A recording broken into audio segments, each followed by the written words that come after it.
João capítulo 11, versículo 25, que diz assim: Disse-lhe Jesus: Eu sou a ressurreição e a vida. Aquele que crê em mim, ainda que morra, viverá. Amém? Oramos a Deus. Senhor Deus e Pai, a Tua palavra é inspirada por Ti. E a Tua palavra, meu Deus, que entra ao nosso coração e faz toda a mudança, toda a transformação, da qual nós precisamos e necessitamos. Reconhecemos, meu Deus, que sem Ti nós não teríamos a palavra, nós não teríamos a comunhão, a adoração, faltaria tudo, Senhor, se não tivéssemos ao Senhor Jesus. Muito obrigado, meu Deus, e nesta noite trabalha na nossa vida, na nossa alma, pelo poder do Teu Santo Espírito. Assim nós oramos, assim nós Te agradecemos. Amém? Meus amados, quero falar nesta noite o tema sobre a ressurreição, que foi o maior acontecimento na história. Não houve nada maior, nada comparado igual como a ressurreição de Jesus. Cerca de quase 2000 anos atrás, havia um momento de tristeza, havia um pesar no coração, havia uma angústia que estava dominando o coração dos discípulos. Esses discípulos, eles estavam desacreditados, eles estavam desapontados, porque eles dedicaram boa parte da sua vida ao Senhor Jesus, seguindo, ouvindo, escutando os seus ensinamentos e aprendendo. Agora, quando chega na quinta-feira, após a ceia, ao momento da ceia, o pacto da ceia, Jesus diz para eles que alguém vai trair. E esse alguém que ia trair, realmente traiu Jesus. Vendeu Jesus por 30 moedas de prata, de acordo com um acordo que ele fez com os sumos sacerdotes, os sacerdotes e a elite religiosa de Israel naquela época. Parece que para os discípulos, quando Jesus foi preso, e Jesus foi condenado por todos os tribunais da época, foi declarado culpado sendo ele inocente.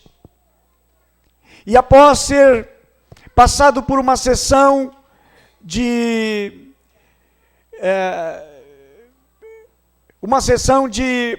profundas cicatrizes que lhe causaram através de surras, através de chibatadas, através de cuspidas, de colocarem sobre a sua cabeça uma coroa de espinho, e depois então obrigando ele a carregar a madeira, a cruz, e levar até o lugar chamado Calvário. Jesus então foi crucificado, e a Bíblia menciona que Jesus expirou, morreu, entregou o Espírito ao Pai. E Jesus foi sepultado, a pedido de José de Arimateia e de Nicodemos, e foi colocado no sepulcro, um sepulcro novo de José de Arimateia. E aos discípulos pareceu agora o seguinte: foi-se a nossa esperança, parece que a missão havia falhado, faliu a missão que Jesus tinha passado para eles. Eles se sentiram então agora acovardados, e eles se sentiram sem chão, eles sentiram que terminou tudo, acabou. Os discípulos, Pedro e os demais discípulos, pularam do barco, fugiram da missão. A Bíblia menciona que Pedro foi pescar, levou mais outro junto com ele. Jesus morreu, foi o fim, acabou. Mas, meus amados, a tristeza que eles estavam na sexta-feira, a angústia que eles estavam passando durante o sábado, mas ninguém esperava. Embora Jesus já tinha advertido, Jesus já tinha ensinado, Jesus já tinha falado que ele iria ressuscitar ao terceiro dia. E é nesta situação, um domingo que amanhece o seu dia, e quando as mulheres vão ao sepulcro, o sepulcro de Jesus, a inquietação do seu coração delas é: quem é que vai remover a pedra? Porque era uma enorme de uma pedra. Era uma pedra impossível para algumas mulheres remover. Mas elas, ao chegarem lá, a pedra não está no lugar e o corpo de Jesus não está. Elas então perguntam para alguém que elas pensam ser o jardineiro: de onde colocaram? Da onde tiraram? Por que tiraram? E aí o próprio Senhor Jesus se manifesta para elas. Meus amados, a ressurreição, o domingo, mudou a história. Aquele domingo mudou a história. A sexta foi tristeza, o sábado foi muito choro, mas o domingo veio muita alegria. Talvez houve também para você uma semana difícil.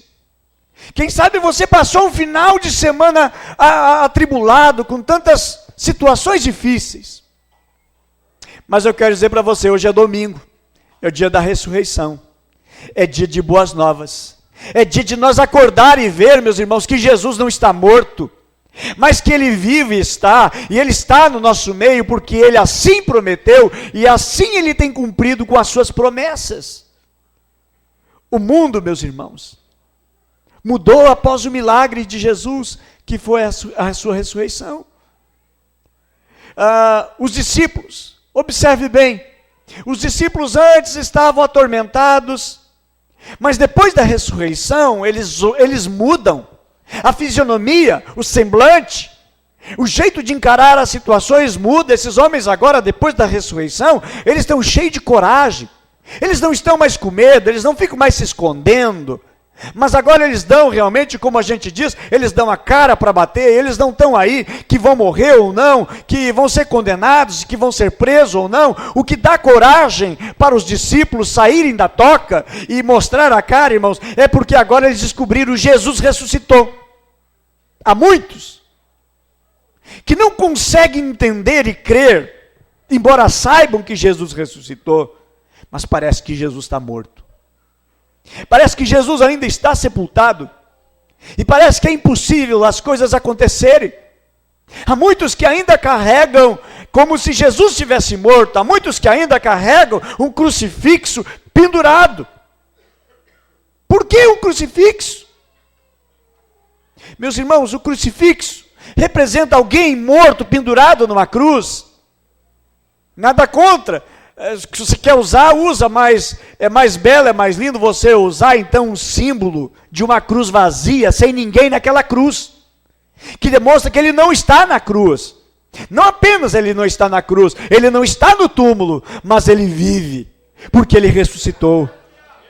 A mensagem do Evangelho, irmãos, que levou os discípulos a pregar, a mensagem que pregava, era a mensagem da ressurreição. Ele ressuscitou, ele não está morto, mas ele está vivo. A igreja enfrentou algumas batalhas, no início, no começo, depois deles passarem pelo período da grande tristeza no coração e ver que Jesus ressuscitou, agora o rosto deles brilha, eles têm uma alegria imensa. Se nós observar, por exemplo, os discípulos que estavam indo a caminho de uma aldeia chamada Emaús, eles estão indo triste. Eles estão comentando um com o outro sobre os acontecimentos. O semblante deles está um semblante de uma pessoa derrotada, fracassada, frustrada.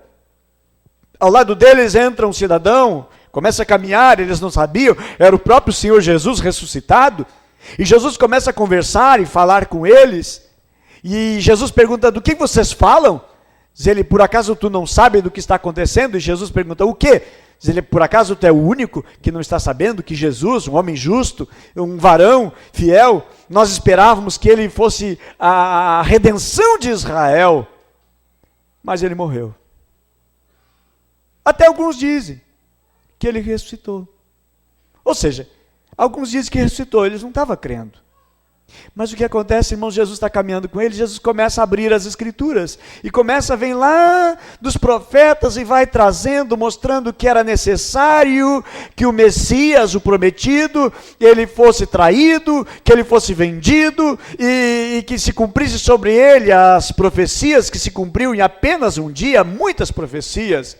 É algo assim incabível de calcular, irmãos, como que poderia tantas profecias se cumprirem apenas em uma pessoa. Segundo as profecias, seria impossível se cumprir em alguém todas aquelas profecias, mas em Jesus se cumpriu. Certo escritor, ele fez uma comparação de que se nós enchêssemos, por exemplo, uma área, não que nem aqui o Vicentina, o bairro aqui, né, ou São Leopoldo, ou Vale dos Sinos, ou Rio Grande do Sul, mas que enchesse daqui Santa Catarina inteira e Paraná também, com 70 centímetros de moeda de R$1, e você marcasse apenas uma, e vendasse os olhos quem fosse procurar nessa dimensão de milhares de quilômetros quadrados, e fizesse achar aquela moeda, apenas aquela moeda, a 70 centímetros cheia de moeda, achasse uma só. O cumprir-se todas as profecias em uma única pessoa. Quando é um fato relacionado a outro, pode haver uma chamada coincidência. Mas quando mais de 36 profecias vão se cumprindo em uma semana, é inconcebível, mas se cumpriu tudo em Jesus. Então Jesus mostrou e provou que ele é o Messias esperado.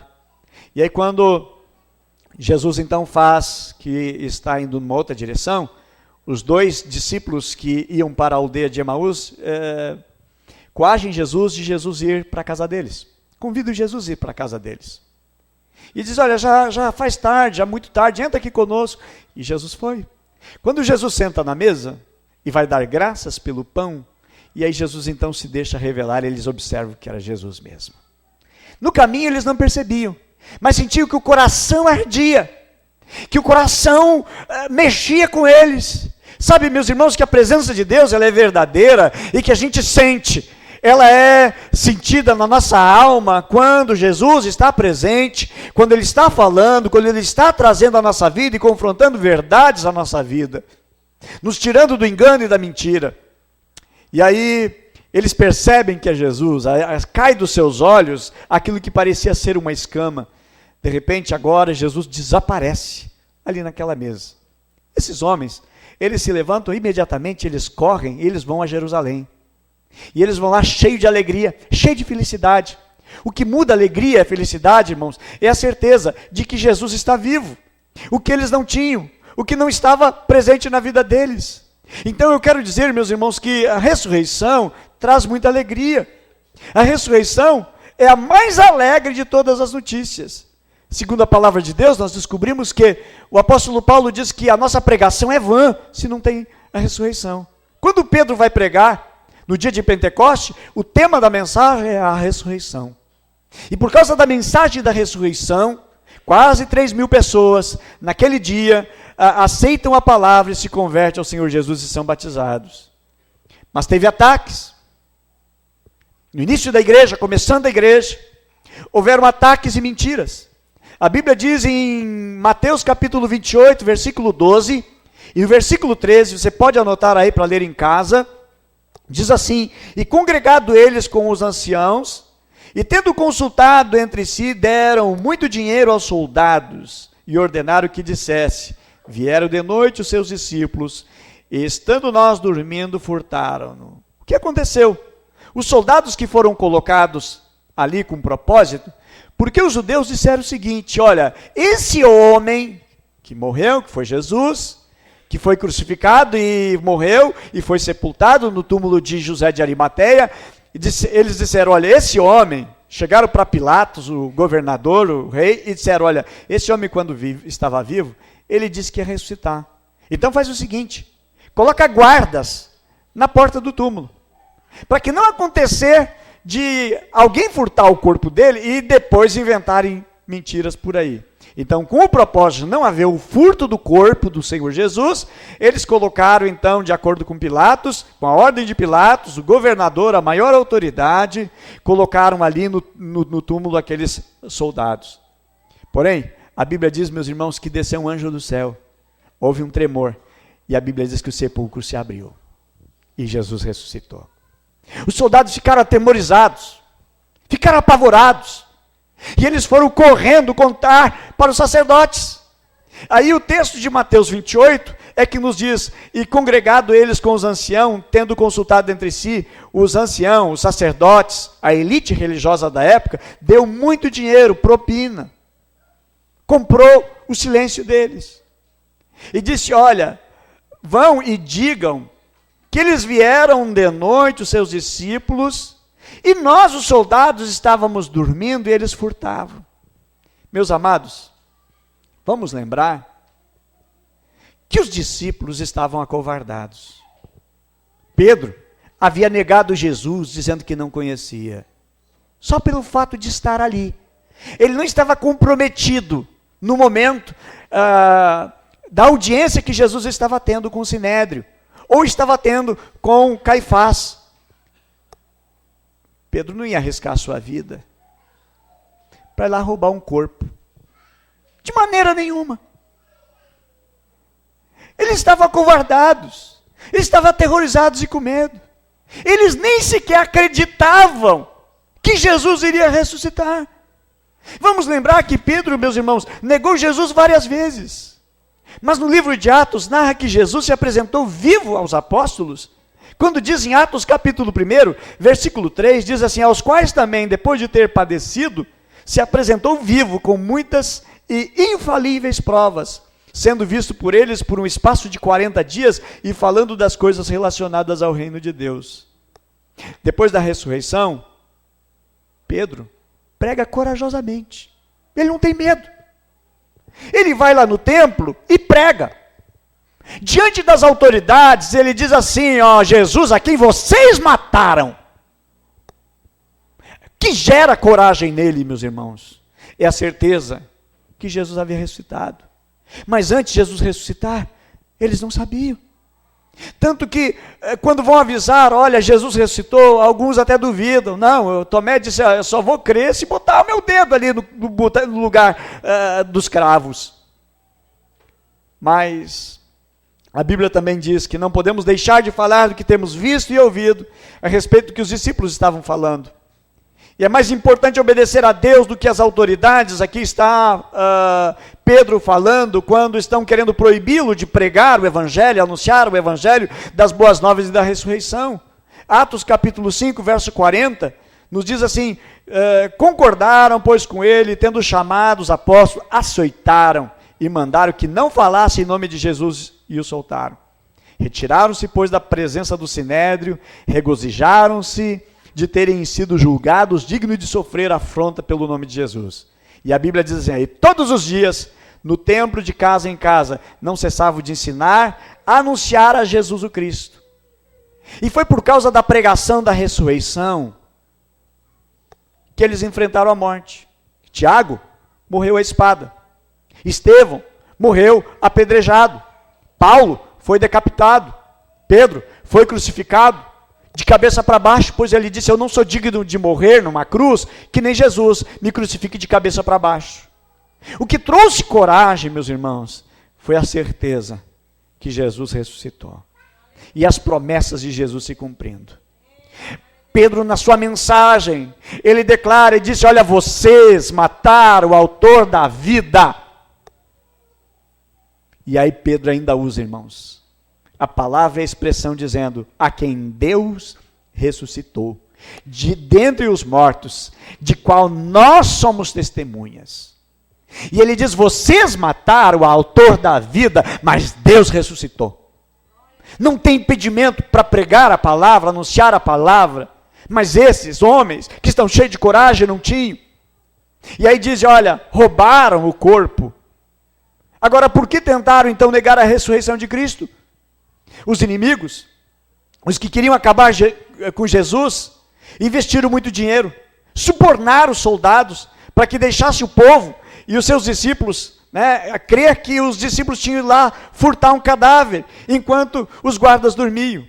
Essa mentira do roubo do corpo, meus irmãos, é infundada. Observe bem, se os soldados estavam dormindo, como pode afirmar que viram os discípulos roubar o corpo? Se estava dormindo, como é que vai dizer os discípulos vieram e roubaram o corpo? Se está dormindo, não vê, não sabe. Como é que vai acusar? Segundo,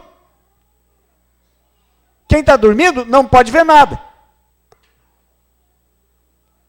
Eles estavam ali para aquela missão. Bastaria um simples grito E os discípulos medrosos que eram, largariam o cadáver e estariam correndo até hoje. Esta guarda que estava lá, a guarda romana, não eram guardas qualquer. Eram máquinas de lutar. A guarda romana possuía de 4 a 20, mas normalmente eram 16 homens fortes. Cada um deles treinado para proteger uma área de 2 metros quadrados por aí. 16 homens, com 4 em cada lado, e um quadrado para proteger uma média de 36 metros quadrados, é um terreno de 6 por 6, e esses homens dormiam também em turnos, se intercalavam. 3 ficavam acordados e a equipe dormia. Se fossem 12 homens, 8 dormiam, enquanto 4 deles permaneciam acordados. Se fosse um grupo de 16, 10 dormiam e 6 permaneciam acordados. Todos eles tinham um repouso de 8 horas de sono, mas eles estavam sempre alerta. Esses homens eram homens fortes. Esses homens, eles eram armados com uma lança de 2 metros, uma espada de quase 1 metro. Na mão eles tinham uma adaga, que para proteger também eles carregavam um escudo. E a guarda romana, meus irmãos, não estava adormecida não. Jesus ressuscitou e eles não acreditam, eles sabiam disso. Foram testemunho ocular da ressurreição. A dureza do coração faz com que as pessoas não creiam. A Bíblia diz em 2 Coríntios, capítulo 4, versículo 4, que o Deus desse século cegou o entendimento das pessoas. A mensagem lá vem, mas ela não entra. O coração está endurecido. Há muitas coisas que endurecem o coração de uma pessoa. Mesmo os sacerdotes sabendo, eles pagam alguém para infundar uma mentira. Outra mentira que falaram, disseram, não, na realidade, Jesus teve um desmaio, ele desmaiou. Então, quando colocaram lá no túmulo, Jesus acordou dentro do túmulo. Mas vamos lembrar, meus irmãos, que é impossível, porque a pedra era muito grande. Como é que alguém que desmaiado, enfraquecido, que não conseguiu carregar o peso da cruz, vai remover uma pedra de 1,5 metros, de 2 toneladas, sozinho? Já estando desfigurado, não conseguiu se alimentar desde quinta-feira de noite até o domingo, já estaria extremamente enfraquecido. E o apóstolo Paulo, ele combatia essas mentiras, ele escreve o seguinte: e se Cristo não ressuscitou, logo é vã a nossa pregação. E ele escreve mais também: é vã a vossa fé.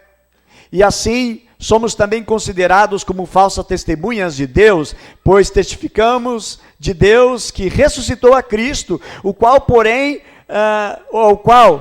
não ressuscitou, e diz assim: e se Cristo não ressuscitou, é vã a nossa fé.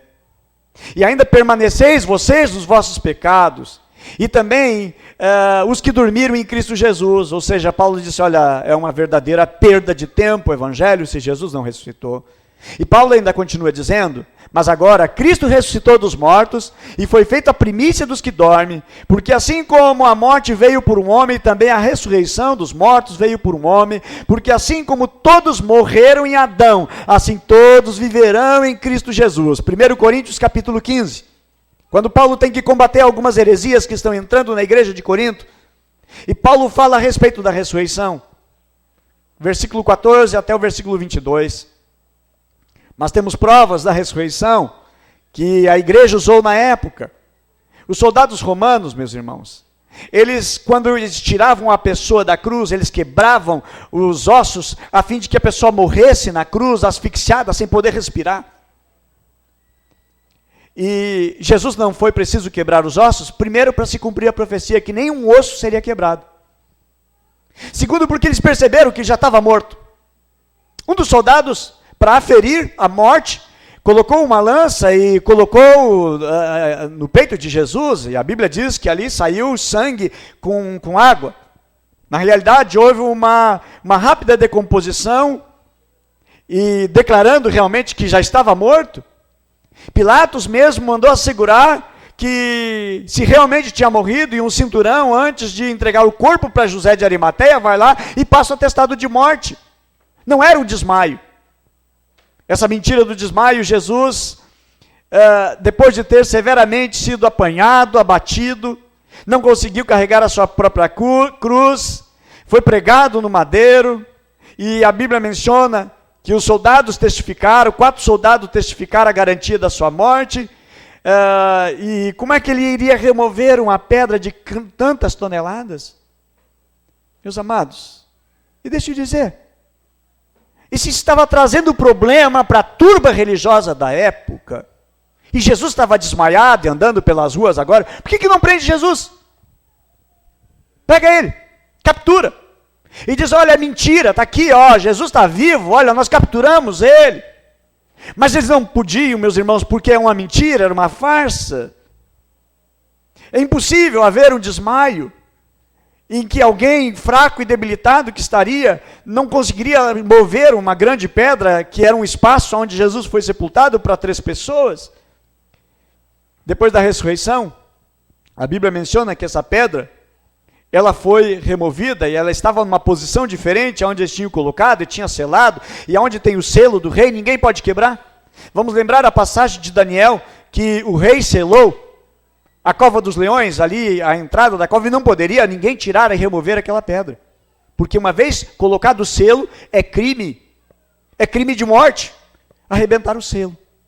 E esse selo era colocado então uma corda, nas 4 pontas, eram 2 cordas atravessadas em uma forma de um X, e no meio havia o selo, o carimbo do rei. Eles não poderiam jamais quebrar, mas a pedra foi removida.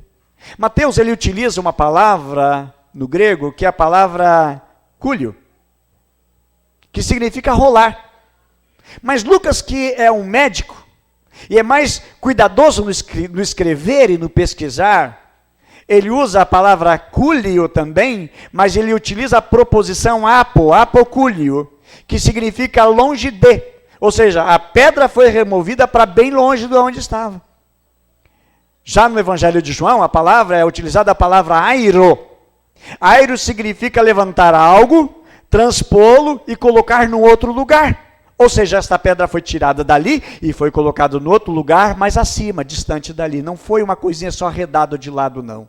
Mas foi algo sobrenatural da parte de Deus.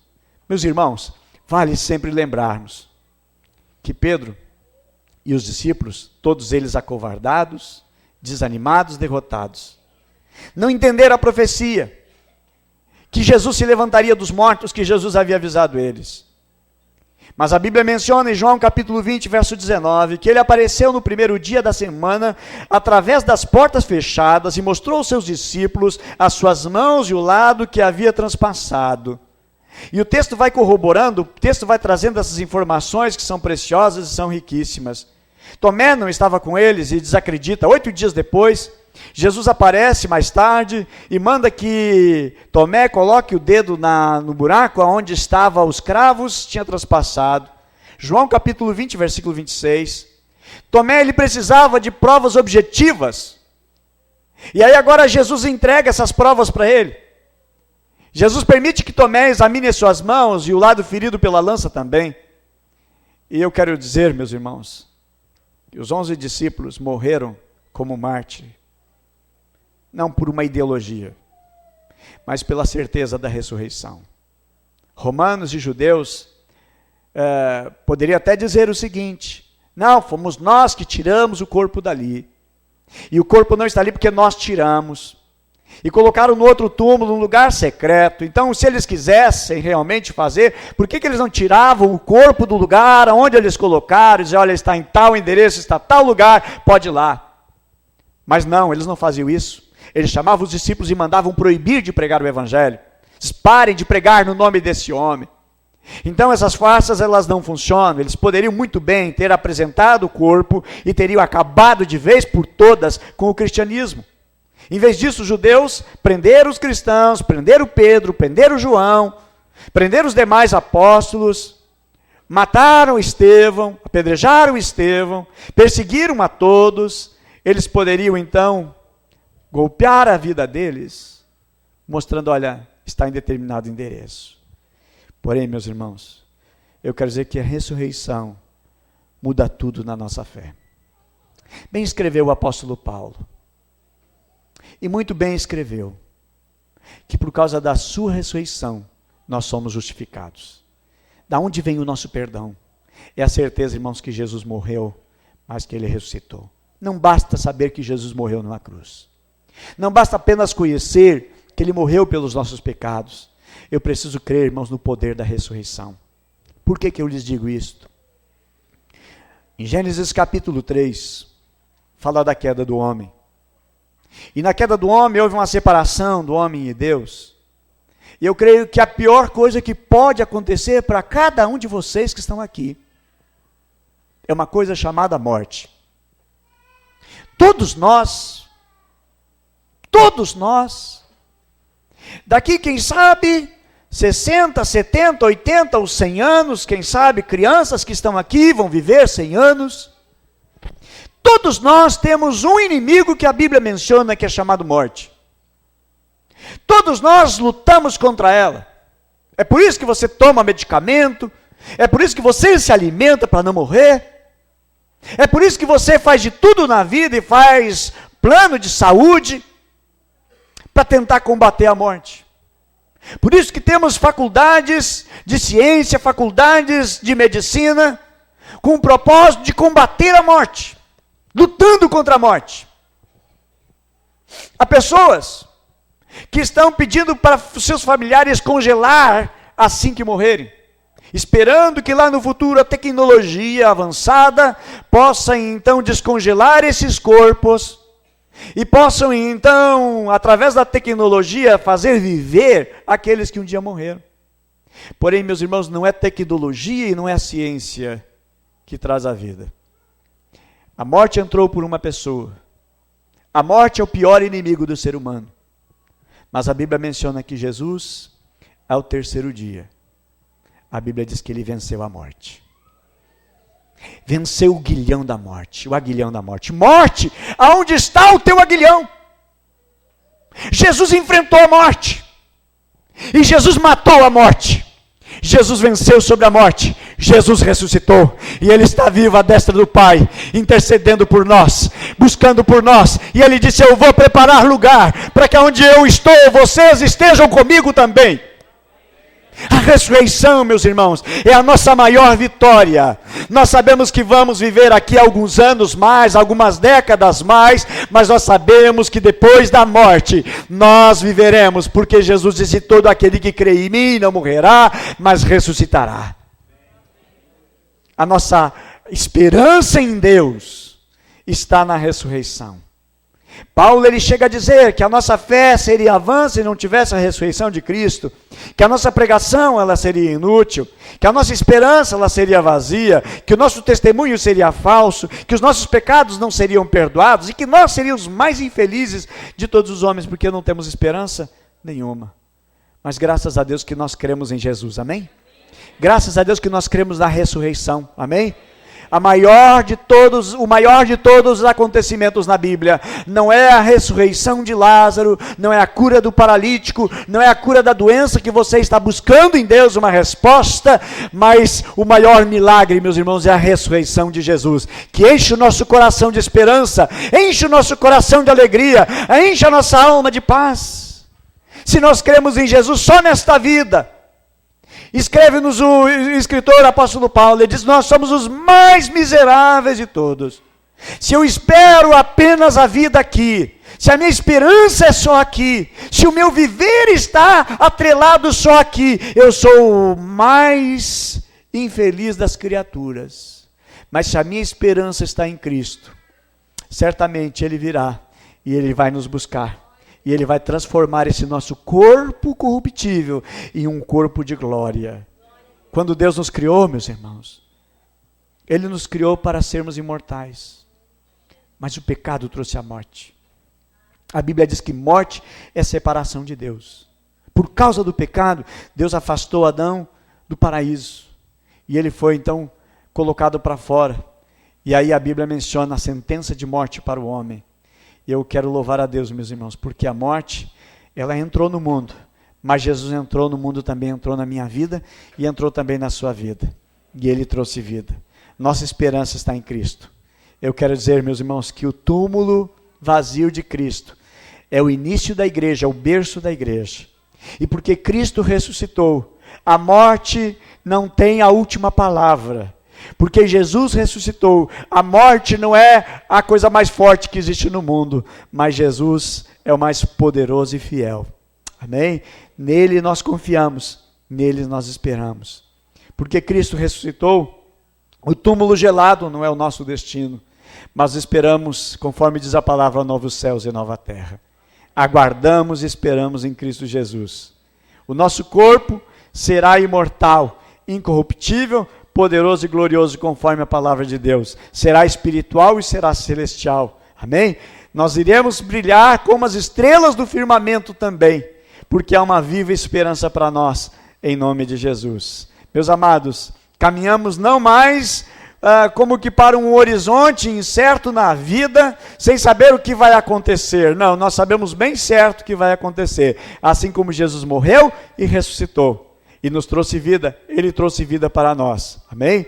Nós não padeceremos, mas estaremos com ele e viveremos com ele, porque esse é o propósito de Deus. Amém? Meus amados, ressurreição é a mensagem do céu. É uma mensagem de esperança. E hoje, domingo de Páscoa, é o domingo de ressurreição. Eu quero findar esta mensagem, já peço que a Bruna esteja aqui, perguntando para você, se você tem algo que você pensa, imagina, que não tem solução, que não tem jeito, que não tem saída, lembre-se da ressurreição. Tudo parecia perdido, tudo parecia sem resposta, sem saída nenhuma. Os discípulos estavam com a vida derrotada, achando que acabou, findou. Mas louvado seja o Senhor que tem um domingo de esperança. Um domingo que traz uma viva esperança em Cristo Jesus que ressuscitou. Quero dizer para você que o poder da ressurreição, ele é muito maior do que toda e qualquer batalha e luta que você possa estar enfrentando ou que tenha enfrentado também. Se Jesus venceu a morte, o que é a luta? O que é o problema? O que é a batalha que você enfrenta ou tem enfrentado nos dias de hoje? Eu quero convidar você a entregar ao Senhor e confiar plenamente nele, porque ele está na nossa frente. Ele tomou a dianteira, ele duelou com a morte, ele venceu a morte. Ele pode nos dar graça também a vencer. Vamos confiar no Senhor. Vamos confiar no seu poder. Vamos confiar na sua vitória, que ele triunfou sobre a morte. Eu digo para você nesta noite, nem tudo está perdido. Jesus está vivo. Nem tudo está perdido. Jesus está vivo. Nem tudo está perdido. Jesus está vivo. Ele vive e por isso nem tudo está perdido. Vamos ficar em pé. Nós vamos ter um momento de adoração. Nós vamos ter um tempo de intercessão e clamor. E vamos ter um tempo de adoração também.